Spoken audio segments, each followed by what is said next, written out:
You guys remember back in 2022 when we were all speculating about the RTX 4090, about how it was going to look, how it was going to perform, and what AIBs were going to roll out. And then we had Zotac come along and be like, hey dog, I hear you're looking for them 4090 leaks. Well, check this out. And they leaked it. Well, there's a common saying that history sometimes tends to repeat itself, and that's exactly what has happened. Zotac's back at it again. Let's discuss that in this video.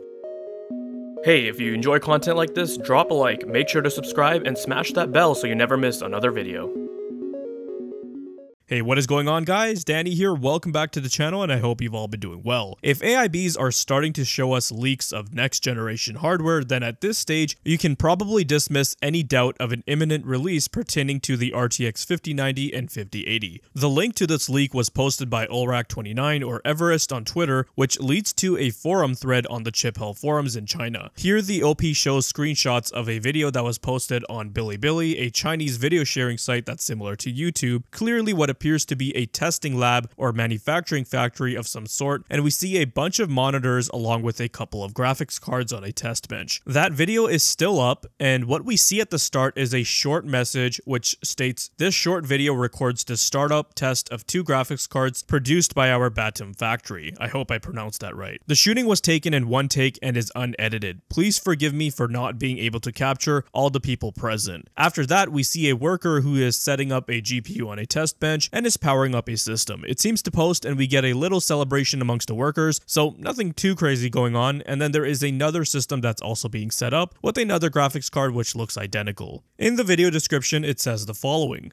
due to the US's chip export control on China, graphics card chips with performance equal to or higher than the 4090 are prohibited from being exported to mainland China. In order to avoid the impact of this move on the launch of the RTX 5090, Boneng urgently built a factory in Batam, Indonesia. The video shows the debugging of the factory production line. The graphics card that lights up the monitor in the video is the Nvidia RTX 5090 graphics card that will be launched soon. So according to the video description, the card on that system is indeed an RTX 5090. Now clearly it looks nothing like an Nvidia's Founders Edition model. We don't know at this point if the next generation RTX 50 series Founders Edition model will look similar to the current generation flow-through design. I predict that there will be a drastic change in design, especially if the Founders Edition model will be a 2-slot card with a 600 watt TGP, like Kopite7Kimi had reported earlier. But if we take a closer look at the card in the video, and I know it's a bit jarring to say that considering how low res and quality the footage is, but if you look closely at the logos in the middle of the fans, you see a design that looks just like the Zotac logo. I was on Zotac's website and was reviewing the different types of 4090 models available, and I don't see any models that look similar to this one that's been shown in this video. However, I was taking a look at other models for the different GPUs they make, like the 4080 Super and the 4070 Ti Super, and found that Zotac made a version of the 4070 Ti Super called Super Solid. When observing some of the renders of this model on their website, and when we compare it against the card shown in the video, they do look quite similar. Again, it's hard to say for sure because the quality of the video itself is bad, but you can see similar color accents, and notice how on the top and bottom of that video card there's a lighter gray or silver accent that also seems to be present on the card shown in the video. So maybe there's a chance that the video card in question isn't actually a 5090 but it's just a 4070 Ti Super. On the other hand, what I will say is that this model and cooler, even for the 4070 Ti, is quite large. Like, it's a 3.5 slot cooler, which means it's beefy, and since it was released as part of the RTX 40 Super series that wasn't available during the initial 40 series launch, this could be a design that Zotac carries forward with this next generation. That would be pretty nice. I actually think their Super Solid design looks very clean and aesthetically sober. According to various sources, the RTX 50 series is supposed to be announced at CES 2025, which is a little over a couple of months away. If that will indeed be the case, then at this stage AIBs would have already received GPUs and specifications from Nvidia so that the cards could go into full production and stock will be ready for to release in Q1 of 2025. And keep in mind that this is a testing and production factory, according to the video description. So they're going to have cards on these test benches to conduct quality controls, such as ensuring thermals are in check, there's no artifacting with the GPUs, and that there are no hardware errors. What further corroborates this leak is that we've seen this AIB in question leak new upcoming cards before. Remember what I said at the start of the video? Back in 2020, as we were getting closer to the launch of the RTX 40 series, Zotac was the first amongst all the AIBs to quote-unquote leak their RTX 4090 graphics card. So I wouldn't be surprised to see that happen again here. Something else I wanted to shift your attention to is that I'm relieved in seeing that there was only one connector plugged into the GPU. This debunks the rumor that Nvidia would have two 12V PWR connectors for the RTX 5090.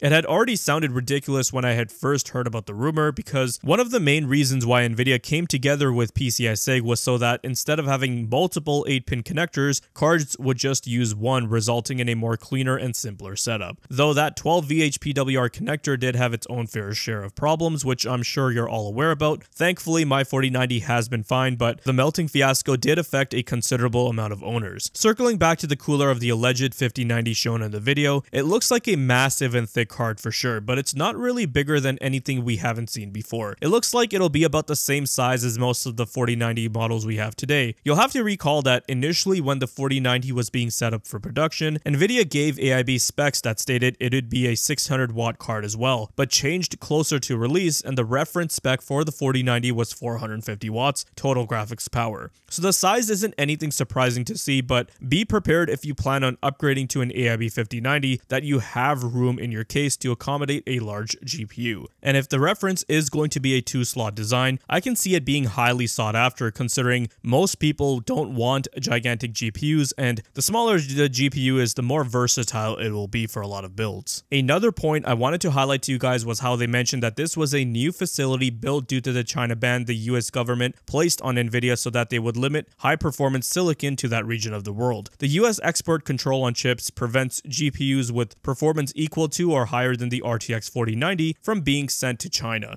adding complexity to Nvidia's strategy. Even if the GPUs are made in Indonesia, they can't legally be exported to China under current restrictions, at least from my understanding. However, by shifting production to Indonesia, Nvidia and Zotac might be trying to avoid supply chain issues and geopolitical tensions, ensuring a smoother path to serve the global market without violating restrictions. These export bans could also affect China's gaming market, reducing the availability of high-end GPUs like the RTX 5090. Chinese gamers may turn to alternatives, which could drive up demand for mid-range or second-hand GPUs. This, in turn, could influence global prices and create potential gray market trading, as buyers in China find ways to acquire high-performance GPUs despite the restrictions. And if Nvidia can't sell these cards in one of the world's largest markets, will that push them to keep prices high in other regions to offset the lost sales and financial opportunities? To wrap it up, this leak from Zotac's factory in Indonesia gives us a sneak peek into Nvidia's upcoming RTX 5090, and the timing lines up perfectly with the expected CES 2025 announcement. The export restrictions to China add a layer of complexity to the situation, potentially impacting global pricing and availability. One thing's for sure, Nvidia's next-gen cards are on the horizon, and they're shaping up to be some of the most powerful GPUs we've ever seen. Alrighty guys, so that's gonna do it for this one. We'll touch base in the next video.